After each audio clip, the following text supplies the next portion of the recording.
Olá, bem-vindo aqui ao estudobiblico.net. Que bom saber que você tem acompanhado aqui o nosso canal, tem acompanhado os conteúdos que nós temos disponibilizado, conteúdos bíblicos, teológicos, conteúdos que visam ajudar você a compreender melhor as Sagradas Escrituras e também entender com mais clareza a fé cristã. Eu preciso que você me ajude na divulgação desse canal. Então compartilhe com seus amigos, com as pessoas da sua rede de relacionamentos, nas suas mídias sociais.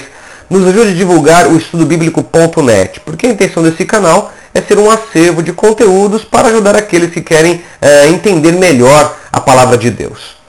O vídeo de hoje é um vídeo extremamente interessante. Nós vamos falar sobre a comunidade essênica, ou sobre os essênios, e é um material que foi produzido com muito carinho para ajudar você a entender um pouquinho desta seita judaica, né, deste segmento religioso judaico lá do primeiro século da era cristã e um pouquinho anterior também ao nascimento de Jesus.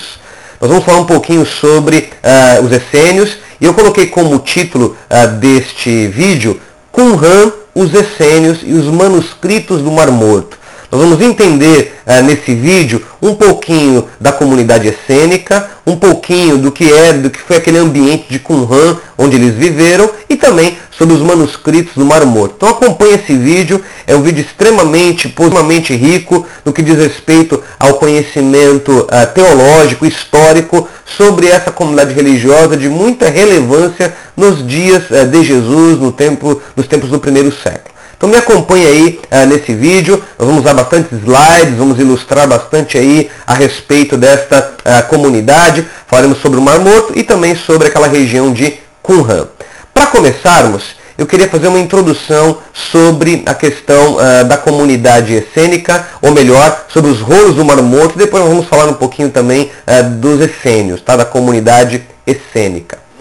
Bem, os manuscritos do Mar Morto, eles são uma coleção de centenas de textos e fragmentos de textos que foram encontrados nas cavernas de Qumran. E isso ficava ali na região do Mar Morto, no sul da Judéia. E eles foram descobertos, eles foram encontrados no fim da década de 40 e durante a década de 50. Foi uma das maiores descobertas arqueológicas de todos os tempos.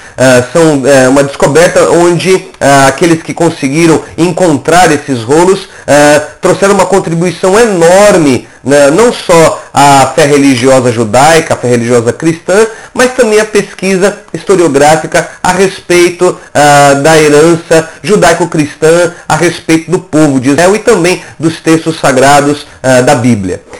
Um pouquinho mais sobre a questão dos rolos do Mar Morto, é porque eles se tratam de uma das maiores descobertas arqueológicas de todos os tempos.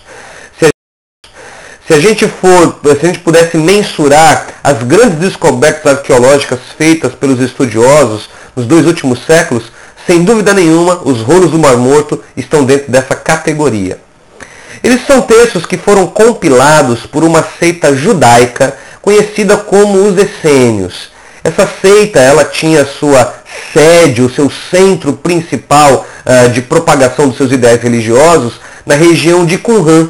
E eles viveram ali entre o século II a.C. até aproximadamente o ano 70 d.C. Qumran é essa região aqui, ó, onde você está vendo na seta. Aqui está o Mar Morto, essa região é o sul da Judéia, aqui está En-Gedi e aqui está Qumran, né, a cidade ou o lugar aonde os essênios fizeram de seu centro principal de propagação dos seus conceitos religiosos. Tá? Vamos entender um pouquinho mais a respeito deles. Porções de toda a Bíblia hebraica foram encontrados ali nas cavernas de Qumran, que mais ao final do vídeo eu vou detalhar para você sobre isso. Exceto os livros de Esther e os livros de Neemias. Os manuscritos que ali foram descobertos incluem também livros apócrifos e os livros de regra da própria seita essênica que habitava, portanto, naquela região. Os manuscritos do Mar Morto são, de longe, a versão mais antiga do texto bíblico, datando de 1000 anos antes do que o texto original da Bíblia hebraica usado pelos judeus atualmente. Então, se trata das cópias mais antigas que nós temos do texto bíblico do Antigo Testamento, o que torna, portanto, uma descoberta monumental para a herança religiosa e histórica da fé judaica e da fé cristã.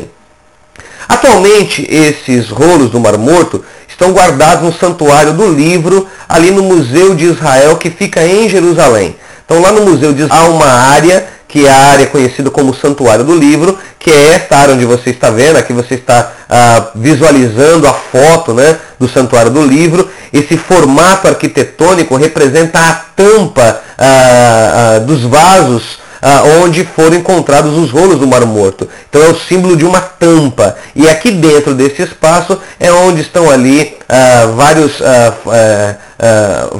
textos, né, vários fragmentos dos textos do Mar Morto. É uma visita muito importante a ser feita em Israel quando temos o privilégio de ali estar. Bem, antes para a gente continuar falando sobre os rolos do Mar Morto, eu quero agora falar com você um pouquinho sobre os essênios, sobre essa seita judaica, ou sobre esse segmento religioso judaico do segundo século a.C. até o ano 70 depois de Cristo, e falar um pouquinho da região onde eles habitaram, onde eles moraram, que foi a região de Qumran. Então vamos entender um pouquinho mais a respeito dos essênios. Tá? Bem, eles formavam uma ordem monástica judaica, e eles surgiram por volta do segundo século a.C. Os essênios se tornaram um exemplo de uma grandeza moral incomum e também de pureza espiritual. Tiveram um papel fundamental na religiosidade judaica deste período que eu tenho mencionado a vocês.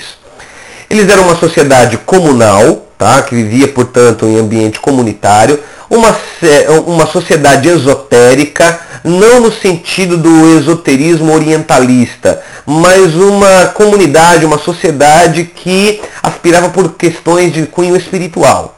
E era também uma sociedade extremamente ascética, extremamente comprometida com o comportamento regrado do corpo. Eles procuravam lugares isolados a fim de ali viver e de praticar a sua fé. Porém, nós vamos ver ao transcorrer do vídeo que eles também viviam no meio da sociedade judaica de seu tempo. Além de morar em lugares reservados, eles também viviam no meio das pessoas, mas com uma prática comportamental diferente que daqui a pouco eu vou mencionar para você. Era uma das três principais correntes do judaísmo naqueles dias. Você sabe que entre o segundo século a.C. até o primeiro século depois de Cristo, nós temos três grandes religiosos no judaísmo: os saduceus, os fariseus e os essênios. Os essênios não são mencionados explicitamente no Novo Testamento. Nós vamos entender os históricos que foram sendo descobertos a partir do final da década de 40, início da década de 50, mas há muitas informações relevantes a respeito desse grupo religioso. Como os fariseus, os essênios, eles se originaram dos Hassidins, que era conhecido como um grupo de religiosos judeus piedosos, os fiéis. E esses Hassidins lutaram muito para que a lei do Senhor, a lei de Moisés, fosse observada no meio do povo. Então veja, os Hassidins tiveram um papel fundamental na história religiosa judaica. Era aquele segmento de judeus mais piedosos, mais comprometidos com a Torá, mais comprometidos com os preceitos da lei mosaica. Com toda a força, eles procuraram lutar contra o helenismo, que desde Alexandre Magno, ou Alexandre o Grande, em 332 a.C., vinha oprimindo os judeus não só no aspecto político, mas também no aspecto cultural e no aspecto religioso. Você sabe que o helenismo foi aquela política de dominação encabeçada por Alexandre o Grande, que tinha como objetivo disseminar a cultura grega entre os povos por ele conquistados.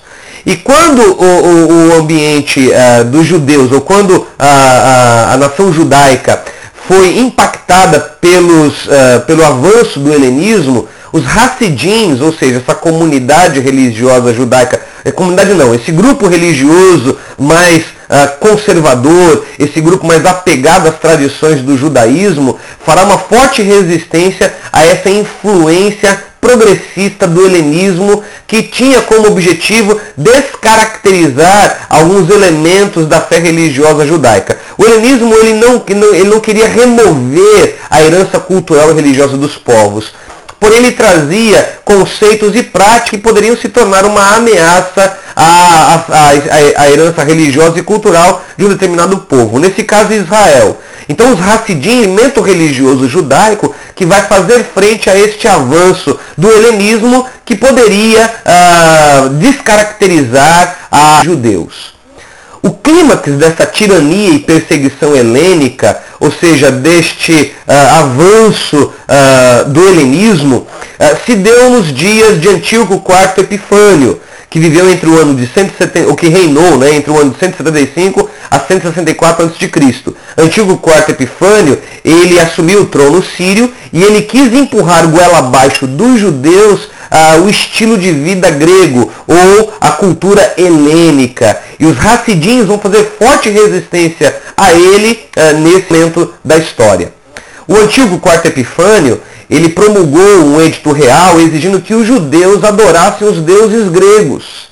E o cúmulo do absurdo nessa imposição da cultura helênica, da cultura grega, para os judeus que eram monoteístas e que seguiam, portanto, a herança religiosa da lei, da Torá, o cúmulo do absurdo foi quando o templo de Jerusalém, o templo do Senhor, foi invadido e ele foi dedicado a Zeus, com toda a liturgia própria do paganismo. E para piorar as coisas, Antíoco IV Epifânio ordenou que um porco fosse sacrificado no Santo dos Santos. Ou seja, ele profanou o templo do Senhor, aquilo que Daniel menciona lá no capítulo 9, versículo 27, o abominável da desolação. Ou seja, nessa imposição imperialista truculenta de Antíoco IV Epifânio, o templo do Senhor, o lugar mais sagrado para os judeus, lá no ambiente dos Santos dos Santos, um porco era um animal imundo, abominável a judeus, foi profanado, ou foi sacrificado, profanando assim o templo do Senhor. Qual foi o resultado? O resultado é que todos os sacerdotes que estavam em Jerusalém tiveram que sair de Jerusalém, porque o templo fora profanado, e foram se refugiar, ou foram morar, foram ficar ali nas cidades e vizinhanças, ou vilarejos da terra de Israel, porque o templo do Senhor fora profanado. Como resultado, Judas Macabeu, um valente guerreiro, ele foi incentivado pelo seu pai Matatias. A gente fala isso num dos vídeos aqui do canal estudobiblico.net. A gente explica isso com detalhes sobre os Macabeus e a dinastia Asmoneana. Qual foi o estopim para essa revolta judaica encabeçada pelo velho sacerdote Matatias e que depois foi assumida pelo seu filho Judas Macabeus, né? Ele foi o instrumento usado para unir muitos judeus na luta contra Antíoco IV Epifânio.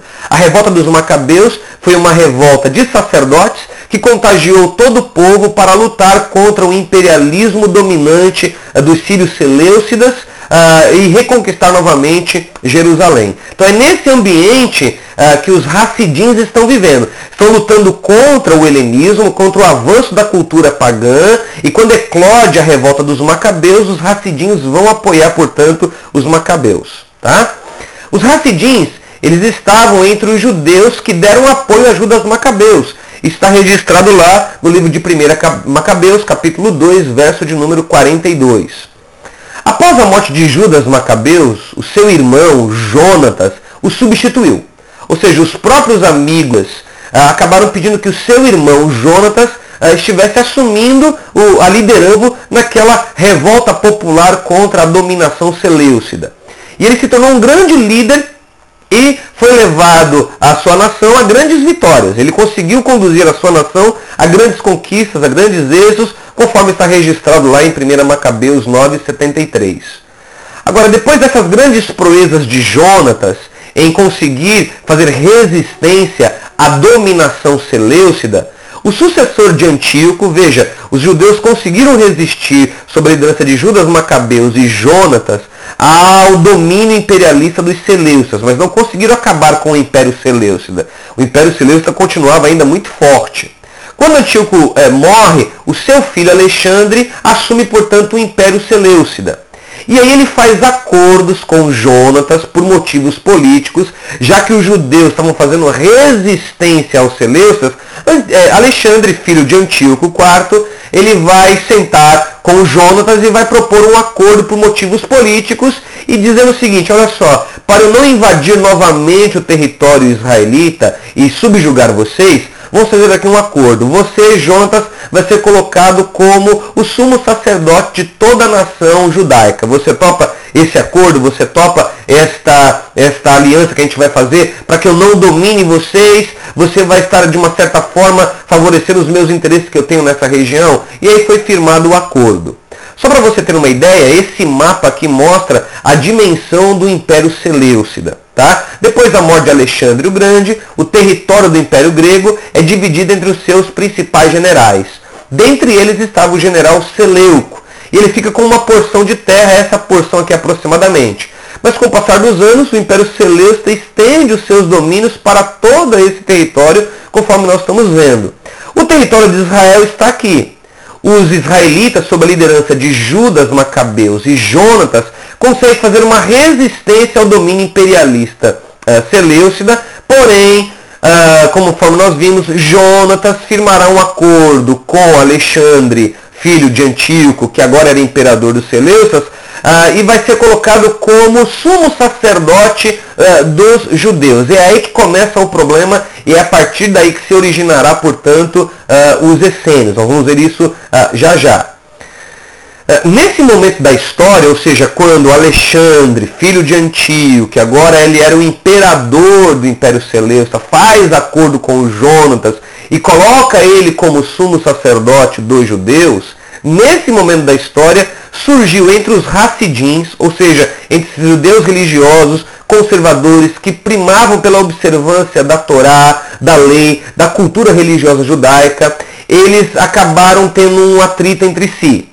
Um grupo não apoiava o Jonatas. O outro grupo dos Hassidins apoiava. E por que esse grupo que não apoiava tomou essa postura? Porque eles não concordavam pelo fato de Alexandre ter sido colocado como sumo sacerdote. Ele se tornou um sumo sacerdote em Israel, ele não tinha direito para isso. Porque você sabe que dentro da estrutura religiosa judaica você tinha os sacerdotes, mas só poderia ser sumo sacerdote quem fosse da família ou da linhagem de Arão. E Jonatas não era da linhagem de Arão. Então os Hassidins, ou melhor, parte dos Hassidins, um grupo dos Hassidins, não concorda com esse acordo político e, portanto, se distancia dos demais outros Hassidins. São os essênios. Esse grupo que não concorda com o fato de Alexandre, ou melhor, de Jonatas ter sido colocado como sumo sacerdote por causa de um acordo político com o imperador Seleucida Alexandre, esse grupo, que passou a se chamar de essênios, eles, portanto, se distanciam ali de Jerusalém, se distanciam do outro grupo dos Hassidins, e por causa de não concordar com este fato, de um sumo sacerdote que não era da linhagem de Arão ter sido colocado por motivos políticos. Portanto, o grupo dos essênios, fiel à observância das Sagradas Escrituras, sustentava que somente um descendente de Arão, ou seja, o filho de Zadok, poderia exercer o sacerdócio. E foi por causa dessa situação que esse grupo, os essênios, se separou dos outros Hassidins, se separou de Israel no 2º século a.C. E ao se separarem, dirigiram-se para o deserto da Judéia e formaram o centro da comunidade de Qumran, sob a direção daquele a quem consideravam líder e denominavam mestre da justiça. Então aí está a gênese dos essênios. Os essênios é este grupo dissidente dos Hassidins, que já eram um grupo religioso que não concordava com o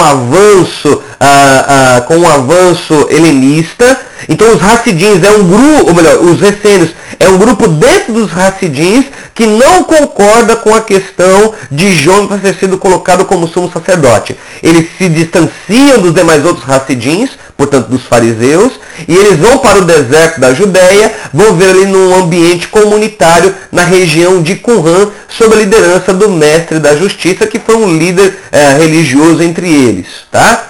O nome essênios nunca foi usado para os membros da seita. Eles não se chamavam de essênios. Tá? Isso foi um nome conferido a eles.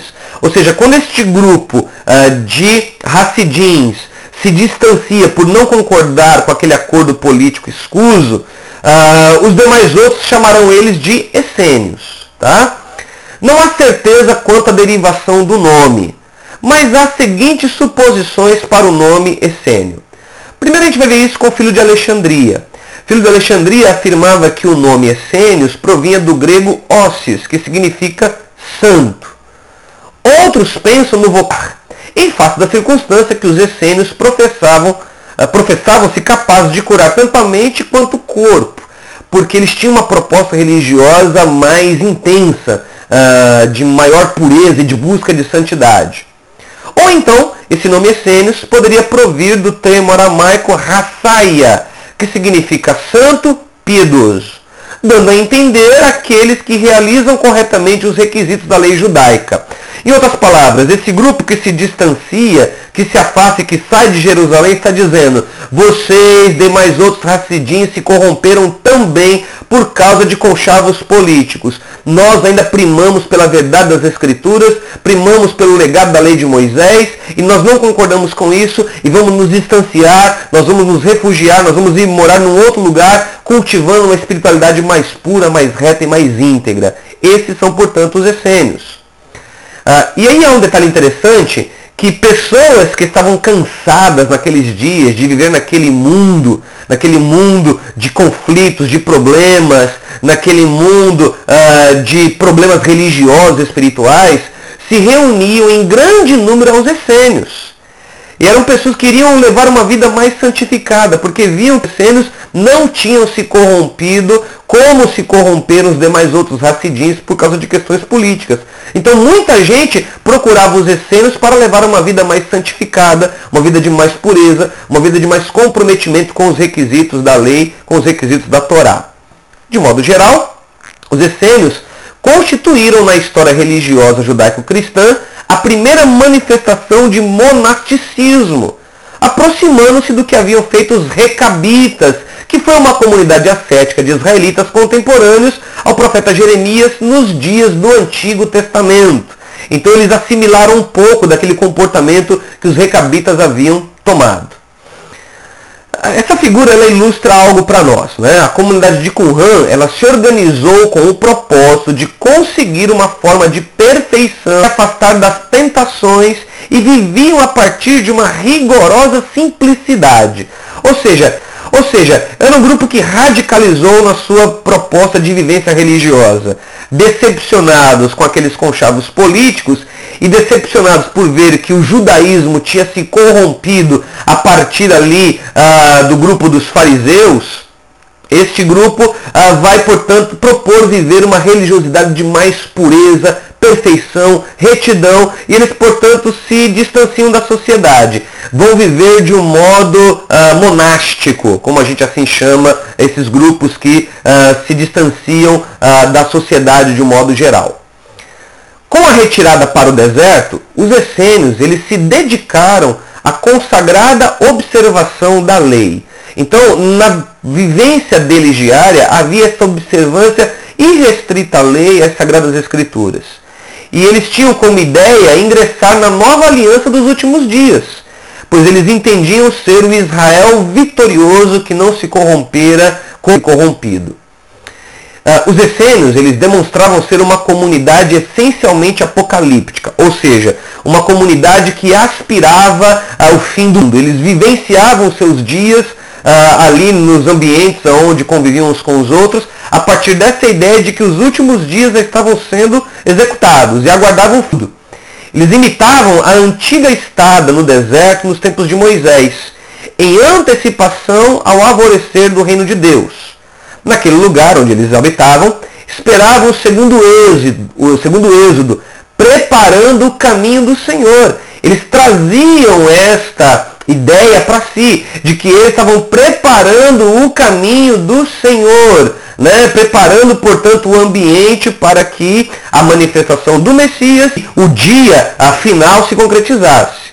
Eles disciplinavam-se a si mesmos de acordo com as normas das antigas regras de Jeová, a fim de estarem prontos para combater na guerra final do Deus Altíssimo. Então era uma comunidade que tinha um imaginário religioso bem apocalipsista. Isso é interessante nós observarmos. Flávio José, que foi um historiador judeu, que viveu em um tempo com os judeus e depois entre os romanos, esteve em companhia dos essênios por 3 anos. Né? Isso é interessante. Flávio Joséfo foi um essênio. Ele descreveu esse grupo como uma comunidade com uma disciplina mais rígida e estrita que a dos fariseus ou dos saduceus. Então, os essênios, eles eram realmente radicais, no sentido de viver intensamente a questão religiosa da sua fé. Eles não concordavam em se vender e se corromper a partir de conchavos políticos. Rejeitavam a escravatura e desprezavam o princípio do prazer. Viviam uma vida bem ascética, uma vida regrada aos desejos do corpo. E naqueles dias, muita gente, por influência do helenismo, valorizava os prazeres do corpo. Os essênios viviam de um modo contrário a isso. Eles não proibiam o casamento para pessoas de fora da comunidade, mas aqueles que se iniciavam na vida essênica sentiam que o celibato era a melhor medida para curar os males criados pela lascívia e pela infidelidade das mulheres de uma classe. Veja bem, não é que eles proibiam o casamento, mas muitos que ingressavam na vida essênica entendiam que a melhor maneira de cultivar a pureza era se afastar do casamento, era viver de um modo celibatário. Né? Isso é um detalhe importante a destacar.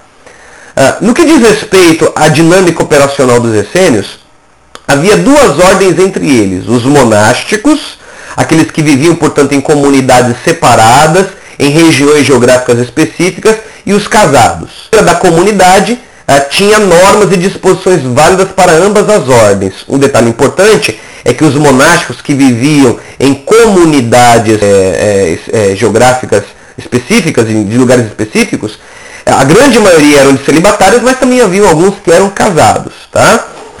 Havia, portanto, um grupo celibatário que se dedicava ao sacerdócio, dos quais a maioria vivia no centro da comunidade de Qumran. Tá? Então nós temos que entender que o centro nervoso, o ambiente central dos essênios era Qumran, mas eles estavam espalhados também sobre a terra de Israel. Tá? Outro grupo se compunha de pessoas casadas e de famílias que viviam tanto em Qumran, como também outros que se espalhavam em colônias por todo o país. Então haviam várias colônias de essênios sobre o território de Israel naqueles dias. É claro que haviam aqueles que moravam em ambientes reclusos, como era o pessoal lá da comunidade de Qumran. E aí você tem uma foto que ilustra a comunidade de Qumran no deserto. Você está vendo aqui, ó, esta imagem aqui, ela representa o Mar Morto. O nome Qumran significa 2 reflexos que a lua faz na parte da noite aqui no Mar Morto. Então Qumran significa 2 luas. Essa comunidade habitava aqui. Isso é uma foto que ilustra um pouco como que era a comunidade de Qumran, os essênios que moravam nessa região, no sul da Judéia, do lado do Mar Morto. Tá? Eles não eram uma colônia única, mas ele era o centro religioso desse grupo judaico. Tá? Era o centro importante dos essênios que estavam espalhados por todo o país. Como eu disse, outras comunidades dessa seita, espalhadas pela região da Palestina, ou pela terra de Israel, e que praticavam um certo comunismo religioso, e que era administrado por oficiais eleitos, escolhidos dentre os anciãos. Tá? Isso é importante nós destacarmos. Eles rejeitavam a possessão de bens materiais e praticavam a comunhão de bens. Não eram ricos e também não eram pobres. Seguiam os modos estritos e hábitos religiosos muito duros. Eles viviam de um modo muito intenso. Viviam a partir mesmo de um legalismo religioso. Tá? Puniam os ofensores com pesadas penas, sendo o banimento a pior das penas que um essênio poderia receber. Os seus membros, eles, como eu disse anteriormente, não se chamavam de essênios. Pelo contrário, eles atribuíam assim outras nomenclaturas, como por exemplo, filhos da luz, filhos da justiça, filhos da verdade, homens de santa perfeição, homens de santidade, conselho de santidade, aqueles que se consagram a si mesmos, e comunidade. Era o outro termo que eles atribuíam para si. Tá? Bem, vamos agora um pouquinho sobre como que era a organização e a dinâmica da comunidade essênica, daqueles que habitavam em Qumran de outros grupos que moravam em colônias espalhadas pelo país. Vamos ver como que era a dinâmica e a organização dos essênios. Bem, os essênios eles vinham em colônias, das quais, como eu disse anteriormente, a comunidade de Qumran era a principal sede, era o centro nervoso dos essênios que se espalhavam pelo país. Além disso, muitos deles, dos essênios, misturados a todos os homens. Então não haviam essênios só nessas comunidades monásticas. Eles também estavam no meio da sociedade, claro, com um estilo de vida bem diferente, a partir dos critérios religiosos por eles estabelecidos. Trabalhavam arduamente na agricultura e também em outras atividades. Além disso, dotavam muito tempo às devoções religiosas, estudavam e interpretavam os livros sagrados.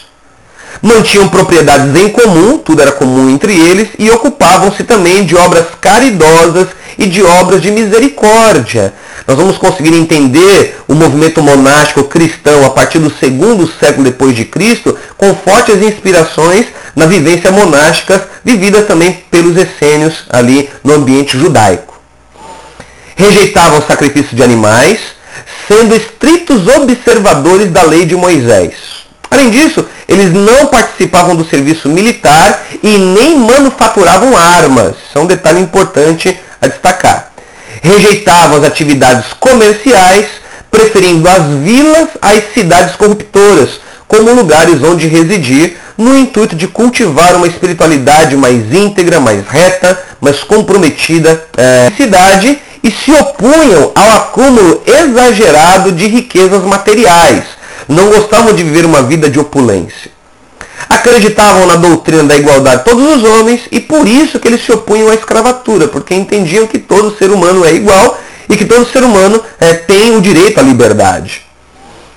Além disso, não faziam juramentos, salientavam a autodisciplina e a humildade e praticavam o ascetismo, ou seja, se abstinham daquilo que pudesse dar ares de satisfação de prazeres da carne. Viviam uma vida realmente bastante regrada, uma vida de muita autodisciplina.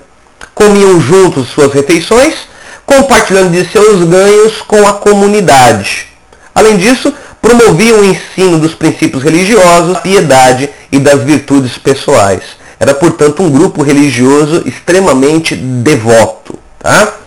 E aí é um detalhe interessante a respeito dos essênios. Eles praticavam diariamente os banhos ritualísticos.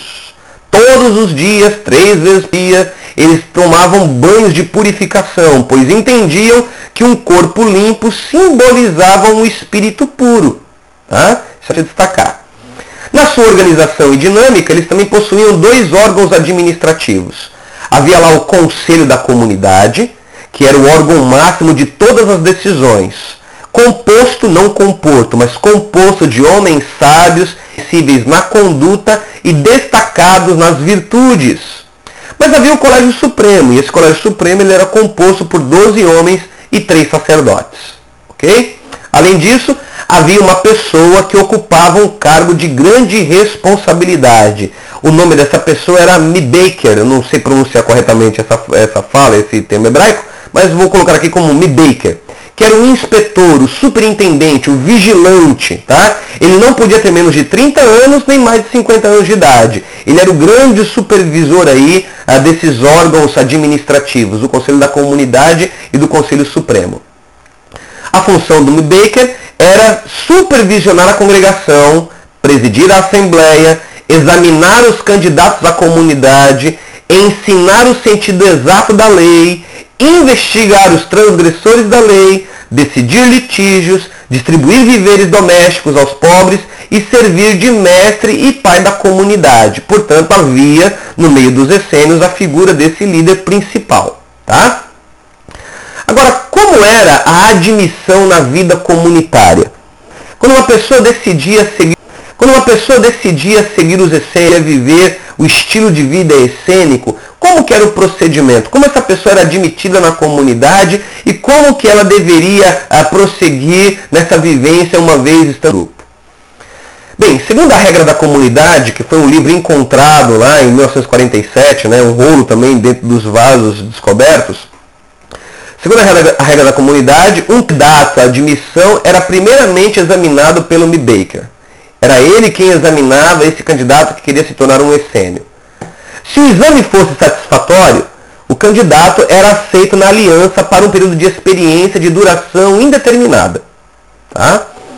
Depois desse período de experiência, o candidato comparecia perante a Assembleia Geral de todos os membros. E se fosse aceito por eles, ele iniciava o seu noviciado por 2 anos. Então veja só, ele primeiramente começava a ter aquela experiência de vivência com os essênios por um tempo indeterminado, para que depois, uma vez aceito pela Assembleia Geral, né, todos os membros, ele agora iria para um processo de 2 anos de exame. Nesse primeiro ano, o noviço já era considerado membro da comunidade. Era permitido a ele tocar a purificação dos muitos. Os muitos eram aqueles que já tinham passado pelo processo de iniciação. Ele vivia no meio das pessoas, mas tinha certas restrições. Não podia participar dos rituais, como as imersões em água, já que os integrados praticavam diariamente isso. Então esse iniciado estava ainda sob exame e só depois dos 2 anos, uma vez admitido, ele poderia participar dos banhos rituais. Nesse primeiro ano, o noviço era examinado pela Assembleia a fim de avaliar o seu entendimento da lei e sua conduta no grupo. Mas não podia participar do banquete dos muitos. Então vale a pena nós destacarmos isso a respeito desses candidatos. No final do segundo ano, o noviço submetia-se a um novo exame. Sendo aprovado, ele era inscrito regularmente em sua classe entre os irmãos, passava a participar de todos os ritos e privilégios, e seus bens eram incorporados aos da comunidade, pois os mesmos ficavam guardados de preparação. E aí chegava o momento da cerimônia de admissão. E nessa cerimônia de admissão, conforme a regra da comunidade, era marcado por um juramento solene que aquele noviço, que aquele candidato agora prestava para se tornar definitivamente um essênio. Tá? Outro detalhe importante para nós destacarmos sobre os essênios, principalmente aqueles que viveram no meio lá na comunidade de Qumran, é que diariamente eles praticavam purificação com água, as refeições em comum, mas algo a destacar, eles estudavam as Sagradas Escrituras. E não apenas estudavam, mas também se dedicavam às cópias dos textos sagrados, visto que o pergaminho ele tinha um certo tempo de durabilidade, era necessário que se fizessem cópias novas. Tá?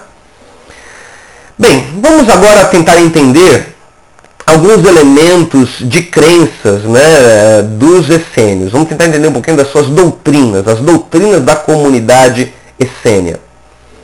Primeira delas, muitos sentimentos apocalípticos, e eles se consideravam o único Israel verdadeiro. Isso é um detalhe interessante.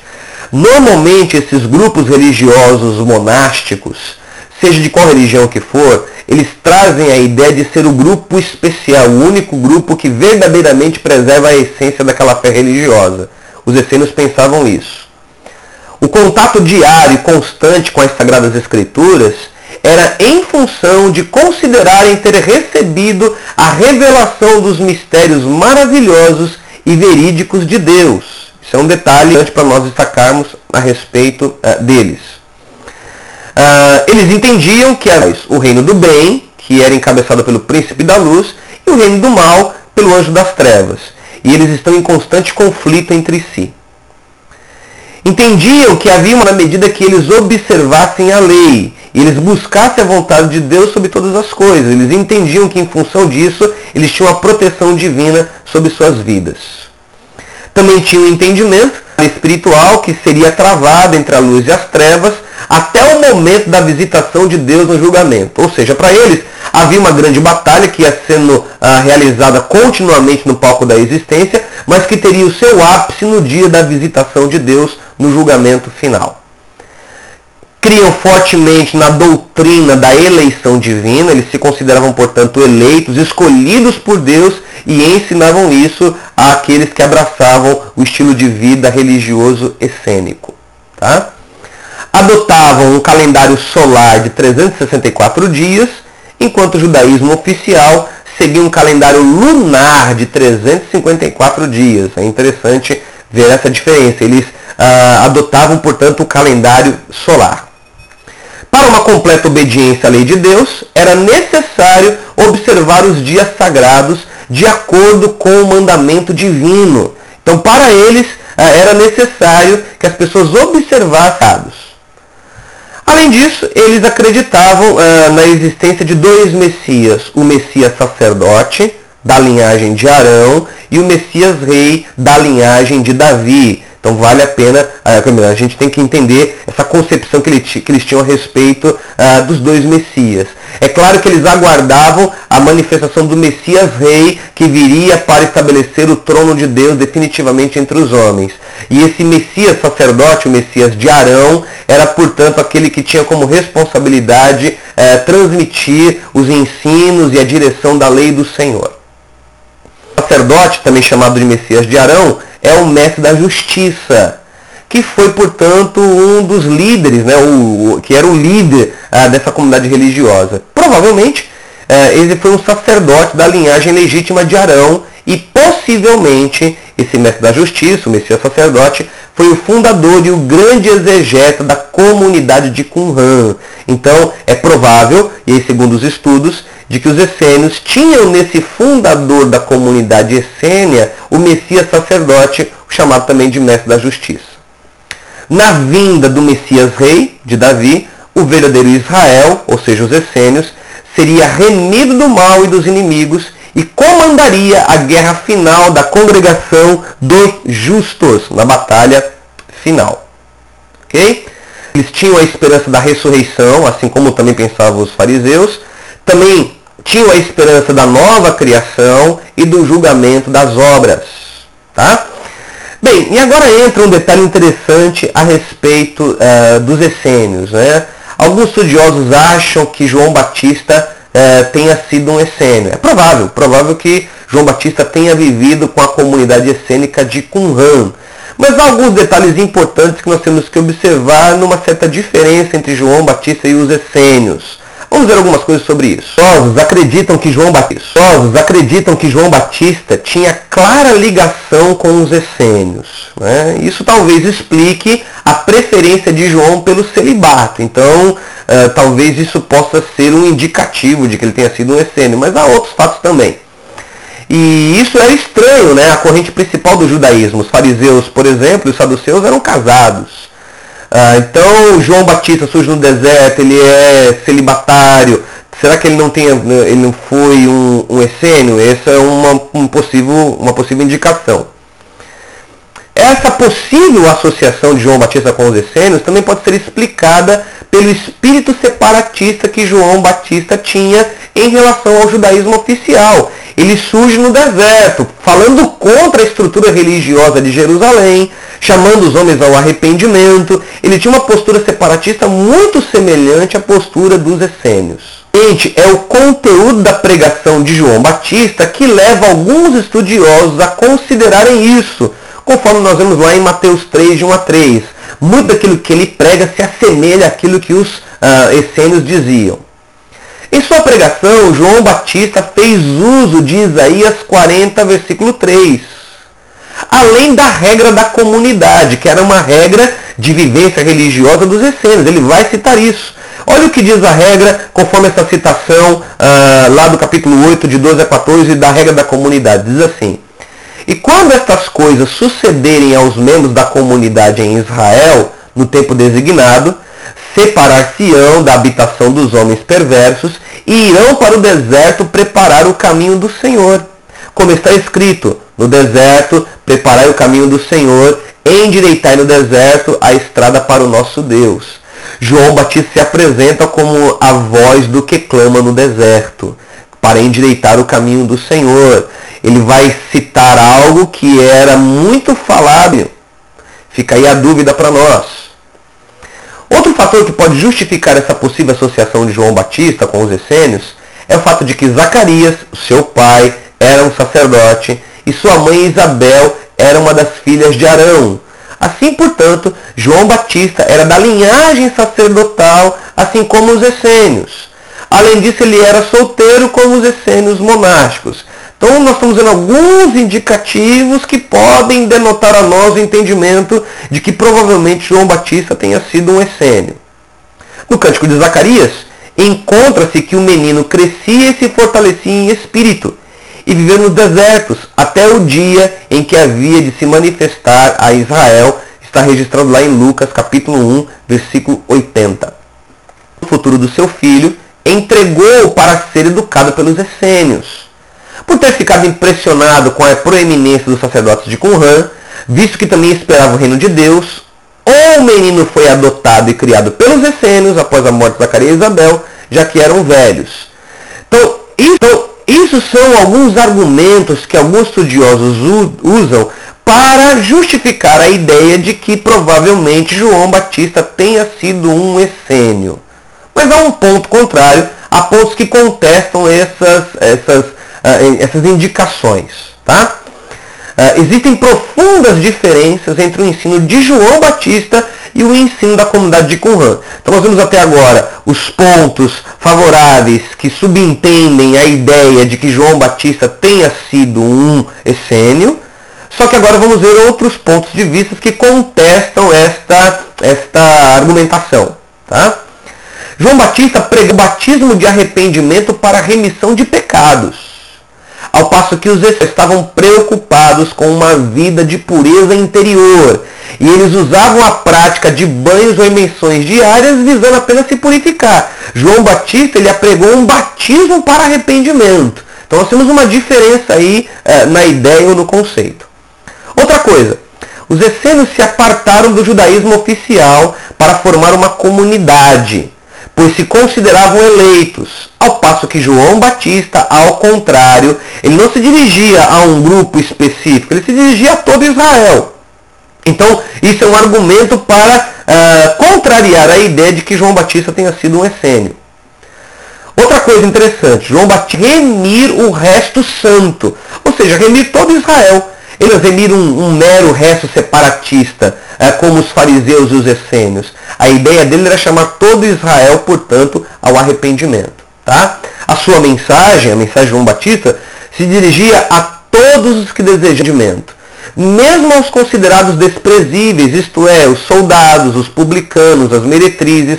A fala dele era inclusiva, então isso demonstra que ele tem uma abordagem para com a população de Israel diferente dos essênios. Os essênios eram muito separatistas, exclusivistas. João Batista não, ele visava chamar todos a uma postura de arrependimento perante. Uma coisa que se destaca na pregação de João Batista é a pessoa do Messias. A sua pregação sobre o futuro do Messias é muito mais sublime do que a concepção de Qumran. A ideia dele é muito mais elevada a respeito do Messias. Os membros da comunidade de Qumran anunciavam e aguardavam a futura vinda gloriosa do Messias. João Batista, pelo contrário, ele anunciava que o verdadeiro Messias já estava presente no meio de Israel, e nós sabemos que João Batista estava dando indicativos a respeito da pessoa de Jesus. Talvez João Batista tenha sido membro da comunidade de Qumran por algum tempo. Isso pode ser uma maneira de explicar essa questão, se ele foi um essênio ou não. Talvez ele tenha vivido ali durante um período, mas durante o seu ministério ele falou de si mesmo como um profeta independente, e é aí que alguns entendem que ele possa talvez ter rompido com os essênios para realizar o seu ministério no deserto da Judéia. Então essas são algumas explicações sobre a pergunta se João Batista foi ou não um essênio. Tá? E agora, para a gente poder finalizar o nosso vídeo, caminhando para o fim, vamos falar sobre os manuscritos do Mar Morto. Eu já mencionei algo lá no começo, e agora eu vou complementar algo sobre os manuscritos do Mar Morto que foram encontrados ali na região de Qumran. Os essênios eles se tornaram famosos por seus estudos devotos dos documentos sagrados, e esses documentos eram os livros do Antigo Testamento. Eles produziram também a sua própria literatura sagrada, e alguns estudiosos supõem que vários dos livros pseudepígrafos foram escritos por eles, aqueles livros que não fazem parte do cânon sagrado, como os livros dos Jubileus, Enoque, o Testamento dos 12 Patriarcas. Alguns estudiosos entendem que os essênios escreveram esses textos. Além disso, eles também produziram um manual de disciplina para a vida da comunidade, que era um manual que explicava como deveria ser um estilo de vida essênico no meio da comunidade essênica. O título Manuscritos do Mar Morto aplica-se a uma coleção de manuscritos antigos, faltou um S ali, produzidos pela comunidade de Qumran no ano de 1947, e você está vendo um exemplar dos manuscritos, né, do Mar Morto na mão aí de dois estudiosos. Muitos manuscritos antigos, de natureza bíblica ou não, foram retirados de uma série de cavernas da margem ocidental do Mar Morto. E aqui eu quero destacar algo para você. Lá no sul da Judéia, a agente geológica, que é o produto da erosão, em função das chuvas que caem no norte de Israel, e você sabe que a terra de Israel é uma terra inclinada, o norte está lá na parte mais alta, e o sul, onde está o Mar Morto, é o ponto mais baixo da terra. Quando chove no norte, porque no sul não chove, raramente chove, quando chove lá no norte, na região da Galileia, as chuvas que caem lá, elas começam a descer pela terra de Israel e descem até o sul da Judéia, lá na região do Mar Morto, onde elas encontram o seu pouso definitivo. E na medida que elas vão descendo, elas fazem grandes cavernas, elas fazem caminhos de erosão, conforme você está vendo aqui, e cavernas vão sendo criadas também. Quando em 1947 os rolos foram descobertos, eles foram encontrados em cavernas, regiões de Qumran, produto de centenas de anos de processos erosivos. E por que eles foram escondidos ali? Vamos entender isso já já. A maior parte desses manuscritos é de natureza bíblica, mas também há nesses textos que foram descobertos em 1947, textos religiosos e seculares, escritos em hebraico, em aramaico e em grego. Esses manuscritos não refletem um único período ou uma única condição. Representam depósitos feitos em diferentes ocasiões ao longo de bastante tempo. Há alguns rolos bastante grandes, mas a maioria do material chegou até nós sob a forma de meros fragmentos, como aquele que eu mostrei agora há pouco na foto. Essa coleção tem fornecido nossas mais antigas cópias do Antigo Testamento, bem como cópias de várias obras apócrifas e pseudepígrafas. E um detalhe interessante é que quando esses rolos foram descobertos, a pergunta que girava em torno da cabeça de alguns críticos da Bíblia era: a Bíblia ao longo dos anos foi deturpada, o texto que temos hoje não é conforme os textos antigos. Quando esses rolos foram descobertos de cópias antigas da Bíblia, se comparou o fato de que 97% do texto dos rolos do Mar Morto, que datavam de 200 anos antes de Cristo até 100 depois de Cristo, estavam de comum acordo com os textos que temos hoje em nossas mãos. Não é? Isso demonstra que não houve essa deturpação, como alguns críticos muitas vezes querem colocar a respeito da Bíblia Sagrada. Também há obras sectárias que iluminam o meio ambiente religioso da época, conferindo-nos material de pano de fundo sobre João Batista e o cristianismo primitivo. Além dessas cópias dos textos sagrados, os textos do Mar Morto, que foram descobertos, trazem, portanto, informações sobre a dinâmica religiosa e histórica daqueles dias de Jesus no primeiro século. No meio desse material, há antigas cópias da versão da Septuaginta, que foi a primeira tradução da Bíblia do hebraico para o grego, né? Foi encontrado ali no meio dos rolos do Mar Morto. Além do valor histórico e religioso desses manuscritos, veio à tona muita evidência a respeito da crítica textual do Antigo Testamento, que contribuiu bastante para os estudos linguísticos, literários em cima das Sagradas Escrituras. As primeiras descobertas que mostraram ser as mais importantes vieram de 11 cavernas das colinas de Qumran, cerca de 16 quilômetros a oeste de Jerusalém, conforme a foto que você está vendo aí do lado direito. E como foi essa descoberta? Foi muito interessante essa descoberta. Um beduíno, criador árabe de cabras, chamado Muhammad Ed-Dib, de apenas 15 anos de idade, da tribo de Tamiré, ao procurar uma das suas cabras que se perdera, ele entrou em uma das cavernas e ali descobriu um certo número de jarras com cerca de 60 centímetros de altura. Ou seja, os beduínos que habitam ali no sul da Judéia têm como prática levar as suas ovelhas para pastar. E quando uma ovelha se perde, o pastor vai atrás delas. E quando ele entra numa caverna, uma das práticas dos pastores beduínos é jogar uma pedra dentro da caverna para ver se não tem algum animal peçonhento ali dentro, para ele ver se a cabra está ali dentro ou não, se uma das suas ovelhas. Esse jovem, ele foi atrás de uma das suas ovelhas, e elas têm como prática também subir, né, em montanhas, as cabras e ovelhas sobem, né, até em regiões montanhosas. Ele vai atrás de uma delas e vê uma caverna, e para se certificar que ali não há nenhum animal peçonhento, ele pega uma pedra e joga. Quando ele joga dentro da caverna a pedra, ele escuta a pedra bater em algo parecendo oco. E ele vai e descobre ali os manuscritos, ele descobre os jarros, né, os vasos, que está ilustrado aí nessa foto, né? E ele abre esses jarros e ele vê que dentro deles há rolos envolvidos em pano de linho. Ele fica com medo, ele acha que aquilo ali era de algum espírito mau que morava naquelas cavernas, ele não leva nada dali, só que ele compartilha isso com alguns amigos, com algumas pessoas, e no outro dia ele vai com um grupo de pessoas ali, ver essa caverna, ver esses rolos. Os adultos que estão com ele ficam intrigados, pegam aqueles rolos, levam a vender aos comerciantes de couro.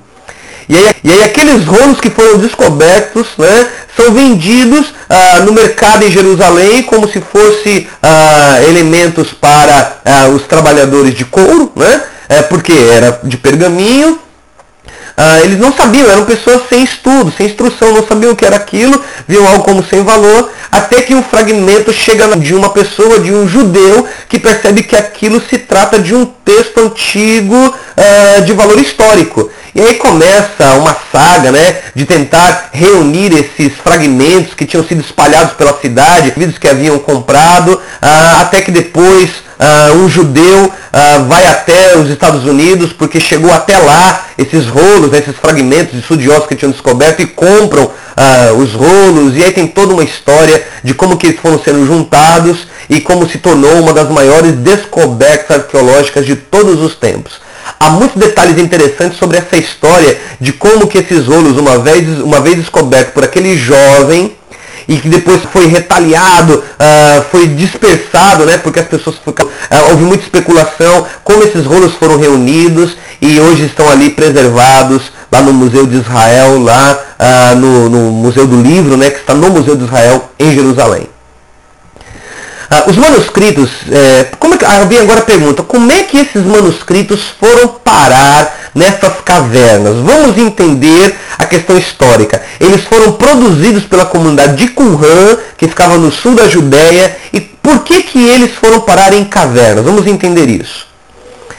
Os manuscritos eles foram cuidadosamente enrolados em linho e colocados em jarros, pois visava-se proteger a grande biblioteca da comunidade de Qumran do ataque da 10ª Legião Romana, que sob o comando do general Vespasiano aproximava-se para destruí-la, o que se concretizou completamente em junho de 68. Bem, uma informação interessante é que no ano 66 d.C. eclode uma rebelião em Jerusalém contra os romanos, e Roma manda o seu exército a Jerusalém para destruir Jerusalém. E ela é destruída no ano 70. Então o general romano Vespasiano chega com seus exércitos para sufocar aquela rebelião, e ele manda uma guarnição, um grande número de soldados para o sul da Judéia para destruir a comunidade essênica de Qumran. E quando os essênios sabem que os romanos estão vindo, eles pegam aquilo que de mais importante eles tinham, que eram os rolos sagrados, e vão esconder nas cavernas ali do sul da Judéia, ali próximo da comunidade de Qumran. Então os rolos foram colocados em vasos para preservá-los da destruição que os romanos estavam vindo para fazer. E quase depois de 2000 anos, esses rolos vão ser descobertos por um jovem pastor beduíno. Que interessante. Como é que Deus preservou, como é que a divina providência, a partir do nosso Deus, preservou esses rolos durante quase 2000 anos que ficaram ali escondidos naquelas cavernas. Tá? Os essênios guardaram esses rolos em função da revolta judaica que eclodiu em Jerusalém no ano 66 e culminou com a destruição da Cidade Santa no ano 70, como eu disse anteriormente. Bem, o que estão nos manuscritos? Como é que a gente pode listar esses manuscritos que foram descobertos em 1947? E aí vale a pena mencionar isso novamente. Os rolos são escondidos pelos essênios para preservá-los da destruição que os romanos viriam fazer, porque eles estavam rolos sagrados. Isso é feito no ano 68.